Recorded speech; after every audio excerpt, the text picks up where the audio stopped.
안녕하세요. 오늘도 사연살롱을 찾아주셔서 감사합니다. 제 인생은 남들보다 대단할 줄 알았고 특별할 줄 알았던 어리석은 여자 사람이에요.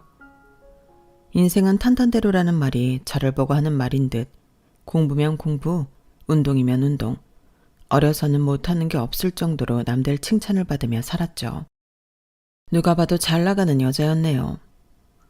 삼성 계열사 전략기획팀에 입사 3년 만에 최연소 대리, 그리고 해외 사업까지 담당하면서 연봉 9천 연말 보너스까지 찍으면 억을 넘게 찍었어요.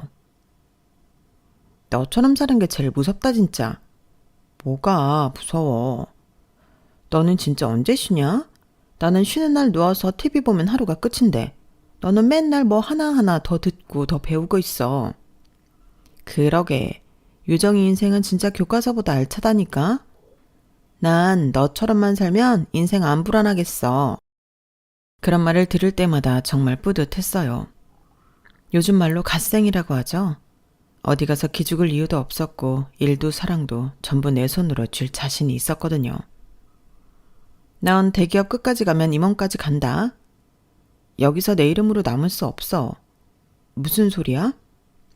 전 그 말을 증명하듯 남들이 다 부러워하는 직장을 그만뒀고 그에 창업을 했어요. 뜯어 말리는 사람은 많았지만 그럼에도 해내고 싶은 마음이 들었죠. 초기 자본 2천만 원으로 시작했고 사무실도 없어 맨날 카페 전전하며 미팅을 했네요. 거봐, 회사 나가면 고생이라니까. 너 언제까지 방황할래? 아무리 네가 똑똑하다고 해도 사업이 어디 쉬운 줄 아냐? 내가 너같이 사업한다고 회사 나간 선배들 많이 봤는데 지금은 후회하면서 하청업체 언저리에서 일해. 너도 잘 생각해. 애초에 후회할 거면 시작도 안 했어요. 회사에서 등 따시기 있으니까 진짜 인생이 만만하지? 너 곧 후회한다니까. 늘 저를 아니 꼽게 바라보던 선배 말이 귓가에 맴돌 때도 많았지만 정말 열심히 살았네요. 하지만 평범한 여자들이 그렇듯 그렇게 절정을 찍을 때 남편을 만나게 되었고 사랑에 눈이 멀어버렸어요. 얼마나 잘해주던지 이렇게 다정하고 자상한데 안 끌릴 이유가 없었네요. 늘 바쁘고 빡빡한 삶의 안식처가 되어주었거든요. 그 후 결혼한 지 4년째 정말 행복하고 평범한 가정생활이었네요. 아니, 어쩌면 제가 착각한 걸까요? 자기야, 오늘은 내가 저녁 차릴게. 진짜? 무슨 일 있어? 자기 혹시 로또 된 거 아니야? 아니, 사랑하니까 그러지. 저희 부부는 이렇게 사랑이 넘쳤어요. 남들은 질린다는 결혼도 저희는 참 달랐네요. 같이 라면 먹고 주말마다 영화 보고 소소하게 행복했어요. 저는 스타트업 창업 출신에다가 개발자 3명이랑 같이 시작했던 작은 플랫폼 회사가 5년 만에 국내 상장 직전까지 갔어요. 시가총액만 700억 이상이었으니까요. 내 지분은 100%였고 투자자를 한 명도 받지 않고 직접 키워냈네요. 그런 저를 보고 남편은 늘 말했죠. 자기 진짜 대단해. 자기는 진짜 천재야. 자기가 잘 되니까 너무 기분이 좋다. 자기가 내가 전적으로 일할 수 있게 서포트를 잘해주잖아. 이런 남편이 어딨어. 다 당신 덕분이야. 고마워. 이렇게 대단한 와이프를 두는데 그럼 이 정도도 안 해? 그래도 내가 미안하지. 늘 바쁘다는 핑계로 평일엔 회사에서 살고 어머님 아버님도 잘 못 찾아뵙고. 당신이 그래도 마음만은 우리 부모님 생각하는 거 엄마도 알고 아빠도 아셔. 그렇다면 다행인데 그래도 조금 걱정이 돼서.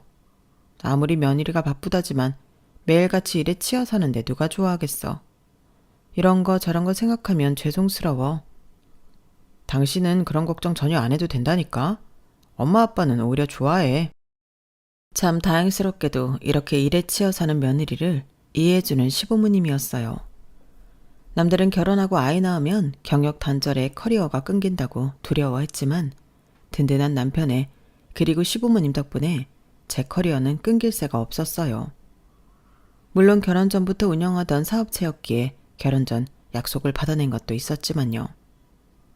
난 결혼해도 내일 하는 건 변하지 않을 거야. 그래도 괜찮겠어? 당연하지. 내가 말했잖아. 난 당신처럼 발전하면서 끊임없이 노력하는 여자가 좋다고. 그래서 결혼하고 싶었어. 지금이야 연애 때니까 그렇지만 막상 결혼해서 내가 살림이라든지 시어른들 잘 못 챙기면 자기가 섭섭하지 않을까? 절대 안 그래. 진짜 나만 믿으라니까. 그렇게 말해줘서 고마워. 난 너 없으면 진짜 안 돼. 너랑 있으면 내가 더 나은 사람이 되는 기분이거든. 우리 결혼하자. 내가 잘할게. 너한테 해줄 수 있는 건 없어도 절대 울게 하지는 않을 거야. 나 믿지? 나 한 번 뱉은 말은 꼭 지키는 남자야. 알겠어. 믿어볼게.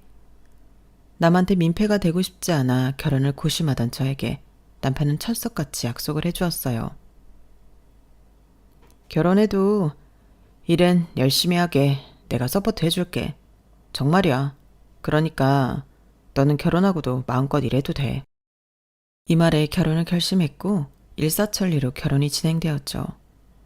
그래서 결혼은 4년 동안 남편과는 큰 트러블 없이 결혼 생활을 유지할 수 있었네요.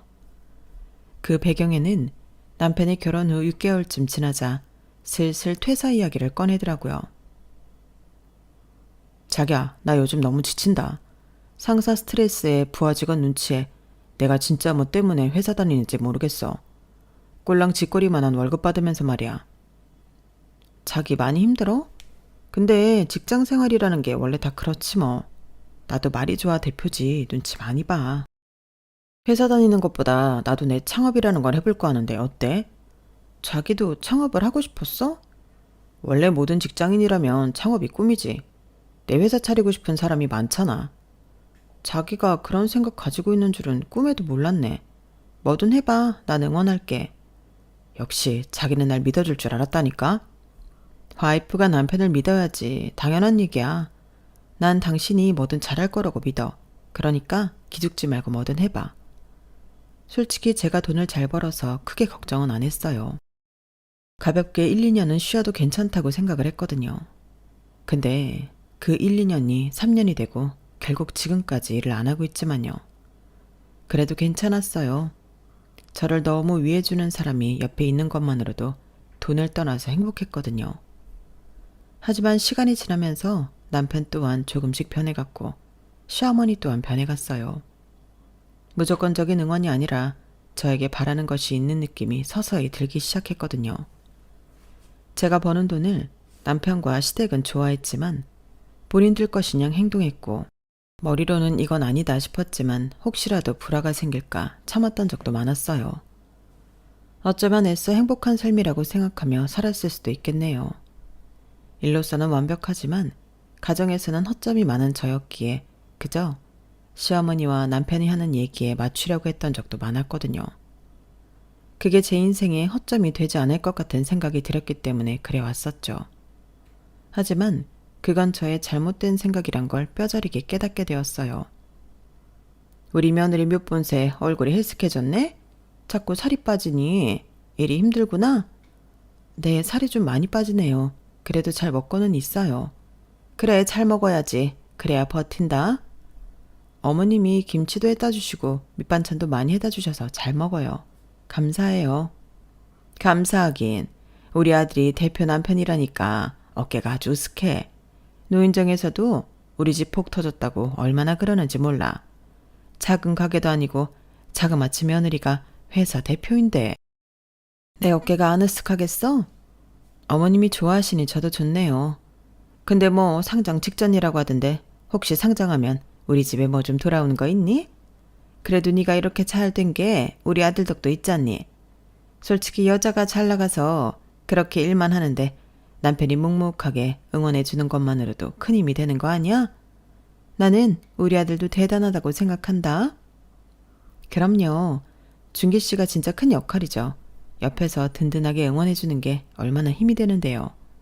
그래, 상장하고 뭐 그러면 생각 좀 해봐. 그냥 웃어 넘겼어요. 그런데 제가 예민한지 한 두 마리 쌓이고 또 쌓이다 보니 사실 그렇게 썩 유쾌하진 않았죠. 애초에 생각하게 된 계기는 결혼 2주년 때였어요. 남편이 저한테 말도 안 하고 회사 법인카드를 몰래 긁은 것을 알게 되었죠.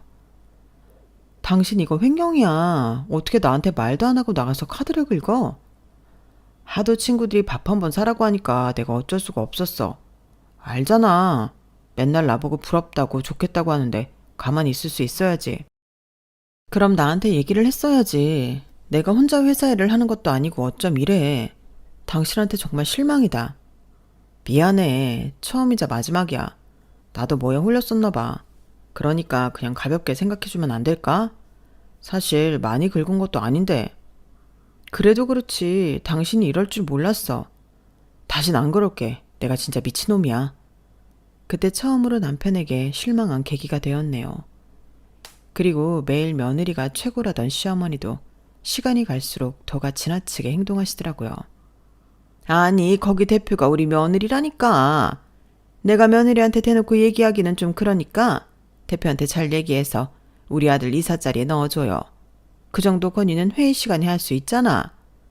시어머니는 저 몰래 회사에 전화를 돌려 남편을 이사 자리로 넣어달라는 말도 안 되는 황당한 요구도 했거든요. 솔직히 이상하긴 하다. 뭐 니네 남편같이 너 그렇게 끔찍이 생각하는 사람 없긴 한데 솔직히 네가 그 정도 벌어다 주는데 그렇게 안 하고 배겨? 아니야. 그냥 조금 황당했지만 미안하다고 했고 어머님도 안 그러시겠대. 그래도 그렇지. 며느리 망신인 줄 모르고. 너 조심해 진짜. 이게 드라마에서만 나오는 얘기가 아니라니까? 사실 걱정이 또 하나 있어. 또? 뭔데? 그날 직원들한테 어머님이 전화하고 했다는 날 회계팀 팀장님이 이러더라고. 대표님 남편분이 요즘 재무자료 자꾸 보시자고 한다고. 그냥 궁금해서일까?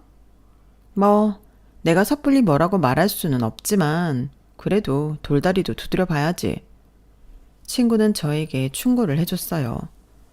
워낙 어려서부터 격이 없이 자란 친구였기 때문에 이런 얘기를 스스럼 없이 터놓을 수 있는 친구였거든요. 그래도 그땐 우리 남편이 설마 그러겠어? 라는 마음이 더 컸었네요. 하지만 잠잠하던 남편과 시어머니는 또다시 선 넘는 행동을 자주 하기 시작하였어요. 회사 미팅이 끝나고 사무실로 돌아왔더니 비서가 잔뜩 긴장한 얼굴로 저를 찾아오더라고요. 대표님, 죄송한데 오늘 시어머님이 다짜고짜 찾아오셨어요. 저희가 조금 기다리시라고 했는데 언성도 높이시고. 네? 우리 시어머님이요? 알겠어요. 대기실에 먼저 안내해드리려고 했는데 직원들한테 자꾸 질문도 하시고 아까는 개발팀 부장님도 찾고 그러시더라고요. 말이 끝나기가 무섭게 시어머니가 제 사무실 문을 벌컥 열고 들어오셨어요. 아우, 우리 며느리 바쁘지? 네가 너무 바쁘니까 이렇게 찾아온 거야. 간식이라도 먹으면서 하라고. 요즘 살이 부쩍 빠지는데 걱정이 돼서. 어머님, 그래도 회사인데 갑자기 이러시면 곤란해요. 전화라도 주시지. 이유 없이 혼자 오셨어요? 뭐 어때? 내가 네 친정엄마나 다름없는데. 그나저나 여기 앉아있는 박 이사 있지? 그분이 우리 아들 도와줄 자리 좀 알아봐주면 좋겠더라. 네? 무슨 말씀이세요? 솔직히 며느리 혼자 감당하기 힘들잖아. 이제 회사도 커졌고. 너도 알다시피 우리 아들이 창업 쪽에 관심 많았던 거 알지? 그래서 퇴사도 했잖니. 네가 먼저 말해주면 좋았겠지만 그러지 않으니 내가 이렇게 기다리다 못해 찾아왔다. 네 남편이니 그냥 공동대표 어때? 명함 하나 딱 나눠서 공동대표라고 해놓는 거지. 얼마나 그럴싸하니? 솔직히 나도 우리 아들이 이제 뭐라도 해야지. 저러고 있는 게 말이 되나 싶어서 그래. 오죽하면 이러겠니? 다짜고짜 억지 웃음도 안 나오더라고요. 그리고 그날 저녁 남편도 알고 있는 듯 얘기했어요. 엄마는 진짜 내가 괜찮다는데 자꾸 그래. 옛날 사람이잖아. 엄마가 앞서갔지. 자기 기분 나쁜 거 아닌가 모르겠다. 너무 당황스러워. 자기 의견은 아예 없는 건지 그런 게 궁금스럽네. 사실 나도 논지 좀 오래됐고 언제까지 이러고 있을 수만은 없잖아. 그래도 기술이 있어야 뭐라도 창업하는 건데 내가 신지가 좀 오래돼서 막상 사업 구상을 하려고 해도 생각이 안 나고. 근데 솔직히 회사에서 내가 한 자리 해도 되지 않아? 어차피 당신이랑 사는 가족이기도 하고 대표 혼자보다 공동대표라는 안정감도 있고 그리고 아직까지 시선이 여자 혼자 이런 큰 회사를 꾸려간다는 것보다 남편과 같이 하는 게 더 보기가 좋아.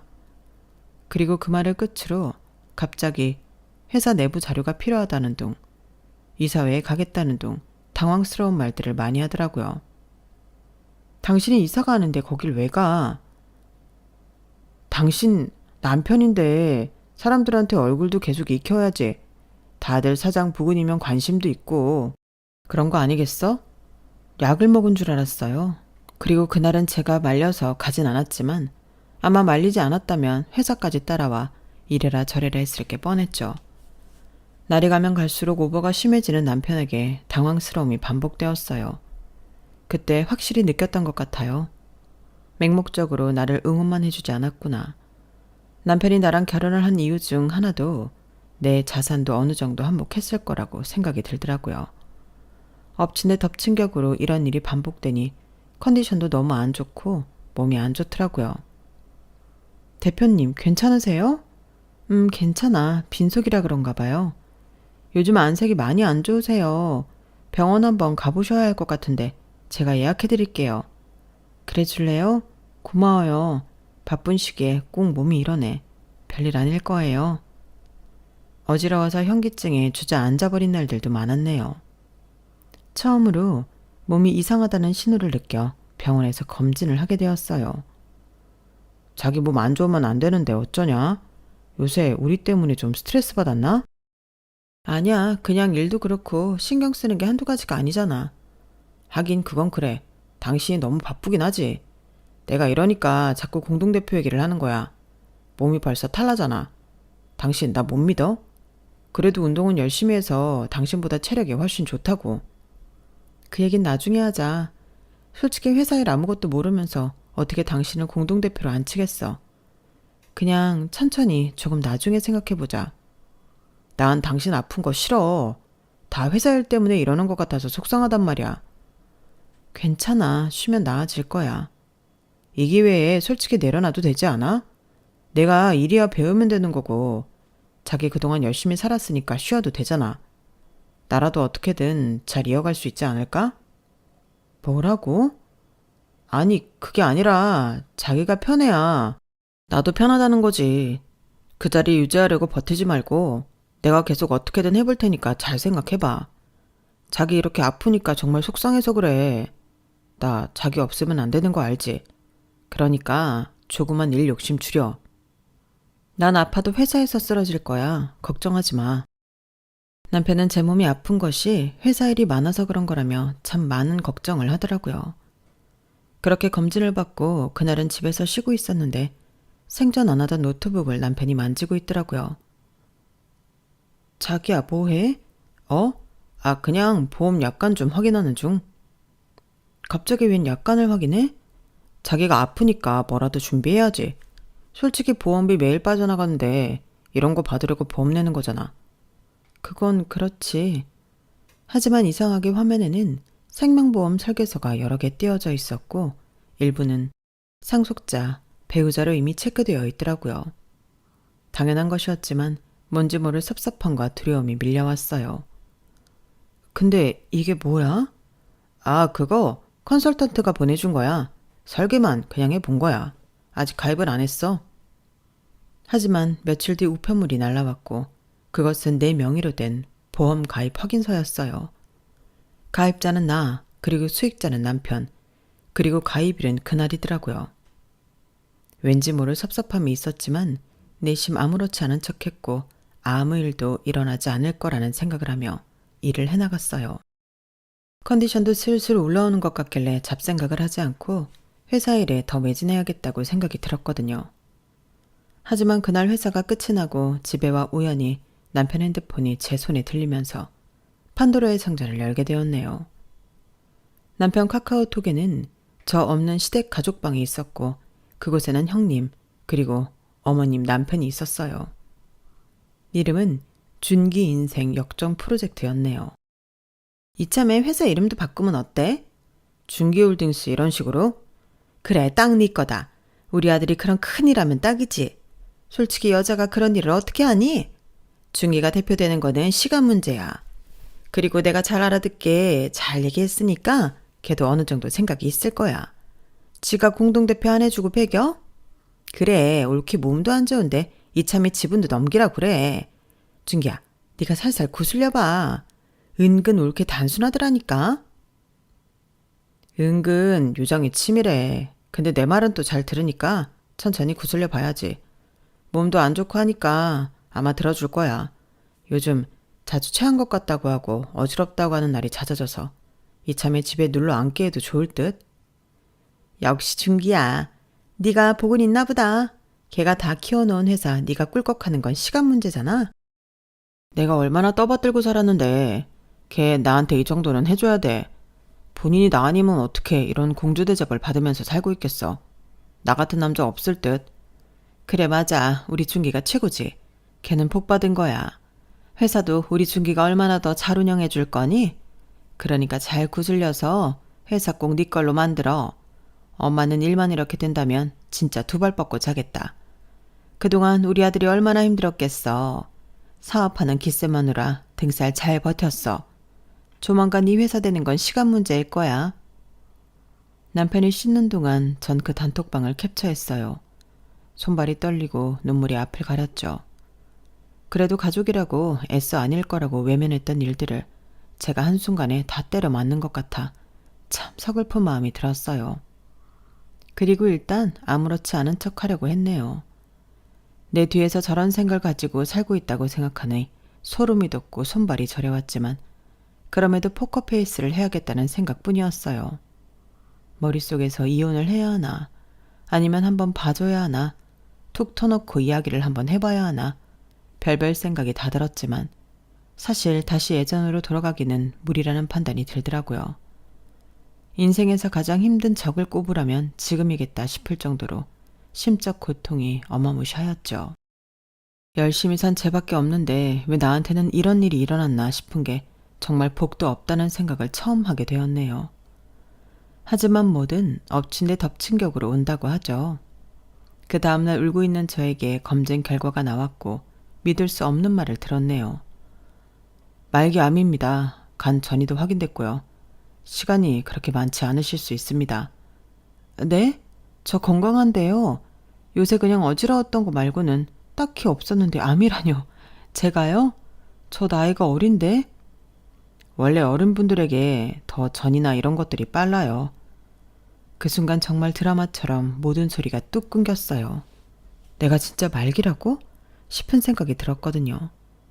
그리고 진단을 받고 돌아왔을 때 남편은 두 얼굴을 하며 저를 꼭 안아주었네요. 자기야, 너무 힘들겠다. 나도 믿을 수가 없는데 어떻게 이런 일이 있어? 아닐 거야. 아니겠지. 내가 그럴 리가 없잖아. 안 그래? 근데 우리 현실적인 이야기도 좀 해야 하지 않을까? 원래 이럴 때일수록 이성을 챙기는 게 맞는 것 같아. 무슨 이야기?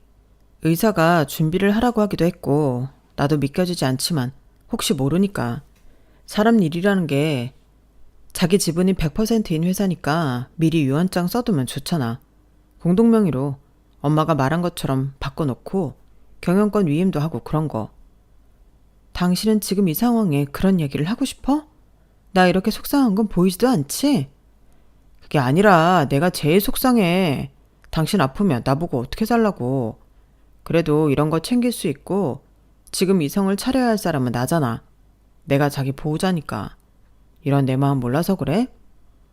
순간 제가 말기암이라는 충격적인 사실보다도 남편의 행동이 더 망치로 머리를 가격하는 느낌을 받았네요. 그리고 심장이 싸늘하게 식더라고요. 나는 아직 살아있고 치료도 시작도 안 했는데 이 사람은 이미 내 회사부터 챙기고 있었다는 사실 말이죠. 그리고 그날 이후부터 남편은 거의 매일같이 슬그머니 유산 얘기를 꺼냈어요. 자기야, 나 진짜 마음 아파서 이런 말 하기 싫은데 그래도 혹시 모르잖아. 뭐라도 남겨놔야지. 그 회사 지분 내가 갖고 있으면 자기가 없어도 잘 지켜줄 수 있잖아. 안 그래? 잘 지킨다고 자기가? 난 지금 회사고 나발이고 내 몸 어떻게 하나 생각뿐인데 당신이 참 내 회사를 이렇게 위하는지 몰랐네. 병 걸린 사람 앞에 두고 너무한다. 그게 아니라 내가 예전에도 말했듯이 다 자기를 위한 거라니까? 자기 이 회사 차리기까지 얼마나 많은 고생을 했어. 난 자기 위해서 회사에 헌신하려고 하는 건데 이런 내 마음을 왜 몰라줘? 난 당신이랑 입장이 바뀌어도 당신처럼 못할 것 같거든. 왜냐면 당신 몸부터 생각할 거니까. 이런 점이 다르다 우리. 정말 지켜줄 생각이 있는 걸까 싶은 의구심이 들었네요. 죽기만을 기다리는 사람 같은 느낌이 들었거든요. 그리고 남편은 제가 아파서 누워있으면 제 비서를 몰래 불러내어 회계 정보를 확인했고 따로 연락해서 대표 사망 시 상속 절차까지 알아봤어요. 그 얘기를 들었을 땐 저 역시 실성한 사람처럼 웃음만이 나왔죠. 저에게는 시간이 없었네요. 그리고 새벽에 아파서 끙끙대며 남편을 깨웠던 날이었어요. 자기야, 괜찮아? 잠깐만, 나 전화 한 통만 할게. 아주 중요한 사람이라서. 그 와중에 누구한테 전화를 해야 한다고 하는데 그 전화하는 사람을 보니 장례식장 이사님이라고 적혀 있었어요. 소름이 끼쳤고 이젠 끝이라는 생각까지 하게 되었네요. 너 지금 장례식장 예약하니? 아니, 그냥 혹시 모르잖아. 나 원래 계획적인 사람인 거 알잖아. 병이 병인지라 미리 상담해두면 좋은 거지. 내가 아직 숨쉬고 걷고 말도 하는데 벌써부터 장례식장 상담하고 싶니? 아니 자기야, 그냥 보험도 그렇고 요즘은 미리 준비하는 게 효율적이래. 너 진짜 인간성 드러난다. 자기야, 오해야. 내가 누구보다 자기 위하고 사랑하는 거 몰라? 당신 친구들이면 친구들, 주변 사람들이면 주변 사람들이 다 알잖아. 내가 얼마나 사랑꾼인지. 왜 말을 그렇게 해? 우리 자기 몸이 안 좋더니 지금 너무 예민해졌구나? 그렇게 생각하지 마. 내가 이해해야지 어쩌겠어. 지금 당신이 온전치 못한 상황이니까 이해할게. 그리고 이참에 얼른 공동명의 집도 그냥 내 앞으로 정리하자. 혹시라도 자기 정신 없을까봐 그래. 너무 아파서 따질 여유도 없었네요. 그리고 비서에게 남편을 조사해달라고 했어요. 대표님 죽은 후에 재산사용 계획서라는 파일까지 있고 회사, 집 주식계좌, 그리고 장례식장 이름까지 정리되어 있더라고요. 어쩔까요? 됐어요. 고마워요. 모든 게 확실해졌어요. 내가 살아있는 걸 가장 아쉬워하는 인간이라는 걸 말이죠. 정말 열렬히 사랑했고 믿었기 때문에 이런 일이 있을 거라는 생각도 못했는데 오히려 지금 알게 된 걸 다행이라고 여겼네요. 대표님, 제가 힘을 드릴 순 없지만 그래도 위로는 해드릴 수 있어요. 언제든 털어놓으세요. 아직 회사에도 대표님 아픈 거 얘기 안 했어요. 고마워요, 김비서. 근데 일단 나 어떻게든 일어날 거라서 걱정 안 해도 돼. 오히려 가족인 남편보다도 저랑 같이 처음을 시작했던 회사 부하인 비서가 절 더 걱정해 주었어요. 회사를 운영하면서도 한 번을 운 적이 없는데 저리 말해주는 비서 앞에서 얼마나 많은 눈물이 나던지 참 주책을 한 바가지 떨었네요. 저였어도 울었을 거예요. 대표님 심정이 어떨지 상상을 감히 못하지만 그래도 지금까지 회사를 운영하면서 힘든 거 다 겪어오신 만큼 분명 이번 힘듦도 지혜롭게 이겨내실 거라 믿어요. 그러니까 조금만 더 힘내주세요. 너무나 고마운 마음들이었어요. 지금껏 나를 믿고 따라와 준 것도 고마운데 이렇게 힘들 때 저런 말을 해주는 사람이 옆에 있다는 게 참 감사했네요. 시련이었지만 그래도 진정 나를 생각해주는 사람을 거를 수 있는 계기도 되었죠. 그리고 첫 항암을 시작하던 날 병실 문을 열고 친정아빠가 들어오셨어요. 아빠 얼굴을 보는데 정말 이상하게 눈물이 펑펑 쏟아지더라고요. 우리 딸 고생 많았지? 그놈 말이야. 내가 다 알아봤다. 아빠 미안해. 엄마 먼저 돌아가시고 내가 아빠 앞에서 이런 아픈 모습 보이면 안 됐는데 이런 모습 보이게 됐네. 너무 미안해요. 네가 뭐가 미안해. 넌 몸부터 회복할 생각해. 요즘엔 기술이 좋아서 쉽게 안 좋게 되지 않을 거야. 그래도 아빠가 나를 어떻게 키웠는데 내가 이렇게 누워있어. 나 꼭 일어날 거야. 그러니까 아빠 걱정 안 해도 돼. 아빠가 엄마 보내고 얼마나 힘들어했는지 내가 이렇게 잘 아는데 아빠한테 그런 아픔을 또 주겠어? 절대 못 주지. 아빠는 별 말씀하지 않았고 눈물을 훔치시더라고요. 그리고 저에게 봉투 하나를 내밀었고 저는 그 봉투를 보고 눈이 동그래졌죠. 아빠는 아무 말씀 없이 고개를 끄덕이더라고요. 됐어. 이야기하지 마라. 네 마음 다 안다. 넌 네 건강부터 생각해. 그리고 뒤이어 남편이 싱글벙글한 얼굴로 들어오고 저희 아빠를 보니 인사를 하더라고요. 아버님이 여기까지는 어떻게? 제가 유정이 잘 보필하고 있습니다. 아버님도 많이 놀라셨죠? 참, 유정이가 어쩌다 이렇게 됐는지. 그래도 제가 아플 때마다 들쳐업고 맨날 병원 다니고 있어요. 솔직히 결혼까지 했는데 아버님은 남이나 마찬가지잖아요. 제가 신랑이고 가족이지. 원래 여자가 결혼하면 신랑 소관 아니겠습니까? 장인어른은 걱정 마시고 돌아가셔도 될 것 같아요. 제가 무슨 일 생기면 장인어른께 연락드릴게요. 꼭 자네가 뭐든 다 지고 있는 것처럼 얘기하는구만. 아니요, 현실이 그러니까요. 유정이 컨디션도 안 좋은데 그만 돌아가세요. 당신 아빠한테 무슨 말이 그래? 아니, 멀리 오셨잖아. 솔직히 자기 항암해서 컨디션도 별로인데 스트레스 받으면 안 되니까 보호자로서 얘기하는 거야. 아버님, 제 마음 아시죠? 그냥 유정이 생각해서 돌아가 주세요. 단 한 번도 아빠에게 깍듯하게 하지 않았던 적이 없던 남편이었는데 제가 이렇게 되고 나서는 멋대로 행동을 했어요. 아빠는 그 모습을 보고 한숨을 푹 쉬시더니 똑같이 흰 봉투를 하나 건네셨죠. 그리고 남편은 돈이라도 들은 양 놀라더라고요. 이게 뭡니까? 네가 그렇게 원하는 회사, 그 회사 내 거다. 그러니까 그 연기 좀 작작해. 네? 무슨 소리세요? 유정이 회사는 유정이 지분이 100%라고 연애 때부터 알고 있었는데요. 그 지분 90% 내가 갖고 있어. 걔는 10% 뿐이고 너는 아무것도 아니야. 유정아, 이게 다 무슨 소리야? 너 100%라고 했잖아. 아버님, 농담이시죠? 농담 같냐?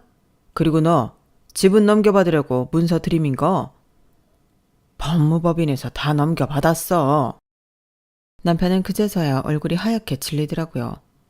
혹시 몰라서 네 명의로 넘어간 거 하나라도 있는지 다 검사해봤어. 다행히 아직 없더라. 넌 한 푼도 못 가져갈 줄 알아, 이 새끼야. 아버님, 그래도 이건 아니잖아요. 여러만 할 것 없다. 거기 적힌 그대로야. 아버님이 회사 지분을 이렇게 가지고 계셨으면 미리 저한테 얘기를 하셨어야죠. 그리고 전 진짜 유정이 걱정돼서 그런 건데. 걱정이 돼서 유산을 정리하자고 해? 네가 그런 말 할 자격이 있나? 유정이 뒷바라지한 건 접니다. 저렇게 회사가 클 수 있었던 것도 제 덕분이라고요. 솔직히 장인어른한테 이런 지분이 있었으면 저 안 이랬을 거예요. 돈만 아는 버러지 같은 놈 당장 꺼져. 네 인생 종쳤으니까. 사실 아빠가 남편이 오기 전 저에게 건네준 봉투는 주주명부 원본과 5년 전 공증 문서가 있었어요. 아빠, 이게 뭐야? 열어봐라. 네가 아무리 똑소리 나도 나한테는 아직 아가였어. 내가 네 걱정이 그렇게 되는데 어찌 가만히 있을 수 있었겠어. 아빠가 건넨 종이에는 회사 설립 당시 내 지분 10%, 나머지 90%는 전부 친정 아버지 명의로 되어 있었어요.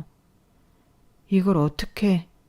처음부터 네가 위험할까봐 네 이름으로 세웠지만 지분은 다 내가 들고 있었어. 네가 필요할 때 그때 넘기려고. 그럼 지금도 실제로 회사 주인은 아빠인 거야? 와, 아빠 몇 수를 내다본 거야. 그래, 그래서 그 자식 지분 한 주도 못 가져간다. 이제 걔가 피눈물 흘릴 차례야. 아빠, 어떻게 이런 일을 예견했던 거야? 아빠의 철두철미한 계획 덕분에 남편은 그대로 나락행으로 떨어지고 말았죠. 잠깐만요. 제가 이 가정을 위해 얼마나 희생했는데요. 그게 가정을 지키기 위한 사람이야? 그럼 그동안 네가 준비한 유언장, 회사 팔아서 정리하라고 했던 문서, 그건 뭔데? 아버님, 진짜 제 말 한 번만 들어보세요. 유정아, 뭐하고 있어? 네가 내 변호를 해줘야지. 내가 네 남편이고 4년 동안 내가 널 얼마나 떠받들고 살았는지 알잖아. 그거 가식이었잖아. 내가 너에 대해 하나도 조사 안 해봤을 것 같아? 유정아, 날 진짜 그렇게 생각했던 거야?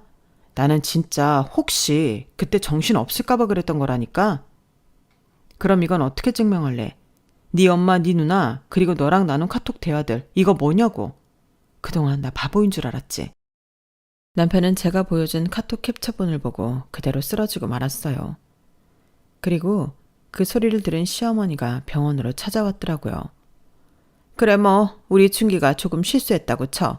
그래도 네 남편이잖니? 어머니, 이거 보이세요? 이혼신고서예요. 내가 죽기를 바라고 바란 남편한테 더 줄 것도 받을 것도 없어요. 뭐? 너 지금 다 죽어가는 마당에 이혼이라도 하겠다는 거야? 이혼뿐만 아니라요. 저희 가족회사에 어머님 가족 이름 들어올 일 없어요. 주주 명단에도 없고 상속 대상에도 안 들어가더라고요. 시어머니는 입술이 바르르 떨리더니 목소리가 확 올라갔어요. 너 감히 우릴 뭘로 보고? 있는 그대로 보고 있어요. 그래도 한때 부인이었는데 보험 넣고 장례식장 예약하고 참 진짜 제가 괜한 발등을 찍었죠? 준기 씨 그래도 믿었는데 괜한 인간을 믿었네요. 시어머니는 제가 내민 이혼장을 보더니 어쩔 줄 몰라 하였어요. 그리고 그 다음 날엔 그 인간이 찾아왔죠. 다신 보지 말자니까 왜 왔니? 자기야, 아니 여보, 5분만 얘기하자. 장인어른이 계속해서 너를 못 만나게 해서 이렇게 찾아올 수밖에 없었어. 너 접근 금지 신청할 거야. 다신 오지 마. 그러자 제 팔목을 붙잡고 무릎을 꿇었어요. 미안해, 내가 미쳤었어. 당신 없이 내가 아무것도 아닌데 진짜 너무 몰랐다. 내가 진짜 쪽팔려서 그랬어. 남자가 뭐라도 하나 해야 할 것 같은 마음 때문에. 진짜야, 내가 잘못했어. 내가 어떻게든 다시 잘해볼게. 어? 병원도 같이 다니고 너도 내가 옆에 있는 게 낫잖아. 네가 옆에 있으면 병세가 더 악화돼. 제발 기회 한 번만 줘. 당신 이렇게 아픈데 혹시 모를 마지막이 이런 모습으로 기억되게 하고 싶지 않아서 그래. 우리 예전에 좋았던 거 기억나지? 삼겹살에 소주 마시고 치킨 먹던 그때 말이야. 그거 다시 하면 안 돼? 진짜 착한 얼굴을 하고 저렇게 얘기하는데 토악질이 나더라고요. 기억나지? 참, 그땐 몰랐는데. 너 그때 내 통장 들여다보면서 이렇게 돈 잘 버는 여자 처음이야 라고 하면서 막 감탄했잖아. 근데 내가 암 걸리니까 바로 보험부터 계산했지? 아니야, 진짜 오해야. 나도 무서워서 그런 거야. 혹시라도 너 없으면 어떻게 하나 싶어서. 그래서 준비한 거야. 그게 진심이었어, 내 방식대로. 당신 방식대로. 난 죽고 넌 챙기고. 제 말이 끝나자마자 남편은 울더라고요. 더럽게 눈물 콧물 다 쏟으며 말이죠. 살려줘. 나 진짜 너 없으면 죽어. 진심이야. 내 옆에만 있어줘. 내가 진짜 네가 하라는 거 다 할게. 진짜 추악하다는 생각이 들더라고요. 죽을 거면 알아서 죽고 살고 싶으면 내 앞에 다시는 나타나지 마. 내가 이제 시키는 건 뭐든지 할게. 시킬 게 없어. 당신같이 간신배한테 뭘 시키겠어. 그냥 내 앞에서 사라지면 그만이야. 그리고 법으로 해결할 건데 뭘 그렇게 울고불고 난리야. 당신이 한 일 그냥 법으로 심판받아. 우리 좋았던 기억마저 이렇게 날리는 거 아니지? 좋았던 기억이라 이제 생각해보니 없는 것 같네. 처음부터 지금까지 다 계산된 거잖아. 안 그래? 잘 살아. 그냥 내가 없었을 때처럼. 나도 너 없이 잘 살 테니까. 그리고 전 이혼 소송 중인 남편을 접근 금지 신청을 하였어요. 제가 남편을 완전히 차단하자 전화 한 통이 오더라고요. 며느리, 나야, 엄마. 엄마요? 이젠 어머님도 아니고 엄마라고 하시는 시어머니였어요. 무슨 일이시죠? 그게 준기가 좀 힘들어해서 요 며칠 먹지도 못하고 그래서 연락했어. 병원 데려가세요. 저도 암 환자인데 병원에 있으니 괜찮네요. 그러자 본심을 꺼내시더라고요. 니네 이혼한다고 했지. 근데 그 위자료나 재산 분할은 좀 생각을 해봐야지. 어디 그 많은 돈을 네가 다 가져가니. 그래도 부부였는데 네가 회사 생활 할 동안 네 남편이 얼마나 응원해줬어. 자기 일도 다 그만두고. 어? 저한테 빨대 꼽으려고 그만둔 거잖아요. 그동안 잘 산 거 아니었어요? 너 왜 그렇게 막말하니? 그동안 우리가 널 얼마나 아껴줬는데. 너 없을 때 준기가 얼마나 울었는 줄 알아? 저 없을 때요? 아, 보험금 계산하면서 온 건가요? 너 진짜 뭘 믿고 이렇게 나와? 준기 인생 망치고 싶어서 그래? 어머님, 지금 협박하시는 거예요? 이거 다 녹음되고 있어요. 그만하시죠. 어머님은 그렇게 전화를 끊었어요. 그리고 저흰 법정에서 만나게 되었네요. 변호사가 증거 자료를 하나하나 꺼내는데 남편 눈동자가 떨리고 시어머니도 표정 관리를 못하더라고요. 보험 서류에 장례식장 예약 내역 그리고 회사 매각 카톡 참 가지가지 한다. 저거 진심이 아니었다고 했잖아. 그건 알아서 판결해 주시겠지. 네가 내 진심을 모르면 누가 알아? 안 그래? 내가 이렇게 빌잖아. 그리고 이 정도로 사과했으면 조금 물러설 때도 됐잖아. 너 몸도 안 좋은데 이거 너 병만 더 악화시키는 거야. 이대로 너 발 뻗게 하면 내 병이 더 악화돼. 벌 받은 놈은 받아야지. 나 물러보지 마. 넌 내가 아직 얼마나 독한지 모르는구나. 재판장님도 한숨을 쉬면서 말하더라고요.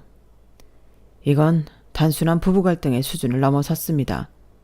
피고 측은 명백한 살해 의도에 가까운 제3 탐욕이 있었고 정치적 피해 또한 역시 상당합니다. 그리고 이 말을 끝으로 선고가 났어요. 원고의 이혼 청구 인용과 함께 위자료 2억 그리고 정신적 손해배상 5천만 원, 재산 분할 없음이라고 말이에요. 남편과 시어머니는 통곡을 하더라고요. 이 나쁜 것, 네가 우리 인생 다 망쳤어. 진짜 네가 어떻게 이래? 제가 뭘요. 어머님이랑 어머님 아들은 당해도 싸요. 아니, 이제 어머님도 아니지? 대체 어떻게 이런 싸가지 없는 게 나왔어? 어머님은 어디서 그런 못된 입버릇 배우셨어요? 말끝마다 사람을 찌르고 비난하고 남의 인생을 지 발밑 취급하잖아요. 그게 인격이에요? 너 지금 우리 준기랑 끝났다고 나한테 막말하는 거야? 어른이면 어른답게 행동하세요. 그래, 다 떠나서 내가 우리 아들 위해서 그런 거다. 그러니까 난 고사하고 우리 아들은 좀 봐줘. 이건 아니잖니? 제가 왜 봐드려야 하죠? 그럼 날 그렇게 만들지 말아야지. 내 돈 보고 날 이용만 하려고 했던 당신들과 다신 엮일 일 없으니까 그렇게 아세요. 내가 이렇게 비는데 그럴래? 내 아들은 아무 잘못 없다고. 잘못이 없다고? 당신 아들이 나를 배신했는데 잘못이 없다니. 참. 그리고 어머님도 제 돈 때문에 며느리 취급한 거잖아요. 그래도 그렇지. 이렇게 묵사발을 낼 수 있어? 너 우리 아들 인생 어떡하려고? 그거야 인과응보죠. 솔직히 전 오히려 속이 시원한걸요. 그렇게 전 남편과는 정리를 했고 전 항암을 하였어요. 말기였지만 암덩어리는 일부를 잘라냈고 생각보다 전이도 많지 않다고 했어요. 하지만 재활이 쉽지 않았죠. 매일같이 체력이 떨어지고 머리는 멍하고 식욕도 들쭉날쭉 정말 힘든 여정이었어요. 그럴 때만 아빠는 용기를 주시더라고요. 넌 맨손으로 회사까지 만들어냈잖아. 이런 병 하나 못 이기겠어? 우리 딸 할 수 있다. 아빠 고마워요. 얼마나 든든한지 몰라. 천천히 걷고 먹고 웃는 연습도 하고 그러다 보니 사라지더라고요. 많지는 아니지만 지금까지 살아있어요. 벌써 그 후 6번의 봄을 맞이했거든요. 회사는 좀 더 전문적인 경영인에게 맡기게 되었고 오로지 건강만을 신경 썼죠. 그래, 너 이제 좀 쉬어도 돼. 누구보다 치열하게 살았잖아. 솔직히 너처럼 열심히 사는 사람도 없을 거다. 그렇게 말해주니 고맙네. 우리가 너 얼마나 대단하다고 했어. 이제 건강 좀 챙기면서 일해. 이제 너만 챙겨. 주변 사람들은 저를 많이도 생각해 주더라고요. 건강을 차츰 회복할 때쯤 낯선 번호로 연락 한 통도 왔어요. 몸은 괜찮아? 너 건강 때문에 연락했어. 많이 아팠잖아. 지금은 괜찮은 건지. 소름 돋는다. 번호도 바꿨는데 어떻게 연락했대? 한 번만 만나주라. 나 엄마네 집 팔아서 당신한테 위자료 주고 진짜 한 푼도 없어. 너도 걱정되고 그러니까 딱 한 번만 만나자. 네 팔자 네가 꼰 거야. 진짜 잘못했어. 그땐 몰랐어. 그냥 당연히 우린 부부니까 네 회사가 내 회사라고 생각했던 것 같아. 부부끼리도 지켜야 할 선이 있는 건데 진짜 몰랐어. 그러니까 벌 달게 받으라고. 다시 시작하자. 보험, 수익 이런 거 다 필요 없고 그냥 너 보필하게만 해줘. 넌 내 옆에 있을 자격도 없어. 내가 죽기를 바랬다면서 지금 와서 이 눈물쇼는 뭐야? 그리고 네 엄마한테 전해. 아들 능력 없는 거 왜 며느리 거 탐내냐 하는 거 말이야. 하긴 이제는 그럴 정신도 없겠다. 집도 절도 없이 이제 뭘 할 수 있겠니? 남편은 그 뒤 말이 없었어요. 그리고 그것이 마지막이었죠. 들리는 소문엔 파산을 하고 절에 들어갔다는 소문도 있고 원양어선을 탔다는 소문도 있지만 알아보지 않았네요. 그리고 전 아직도 기적이 있기를 소망하며 좋은 생각만 가지고 살아요. 이제 돈보다도 건강이 우선이라는 걸 제일 많이 느껴왔던지라 지금 이렇게 숨을 쉴 수 있다는 것만으로도 행복하거든요. 아마 이런 일이 저에게 없었으면 몰랐던 행복이겠죠. 늘 성공만 바라던 삶이었는데 이렇게 작은 것에 행복을 느낄 줄 알게 되니 참 좋네요. 앞으로의 시간이 얼마나 남았을지 모르겠지만 지금 제 사람들을 위해 건강해지려 노력하려고요. 이 글을 들어주시는 분들도 저에게 긍정의 기운 한번 주시면 감사할 것 같아요. 우리 모두 건강하게 오래 살자고요. 제 글을 들어주셔서 감사드리고 오늘 좋은 하루 보내시길 바랄게요. 여러분, 사연 댓글에 응원과 현명한 조언 부탁드려요.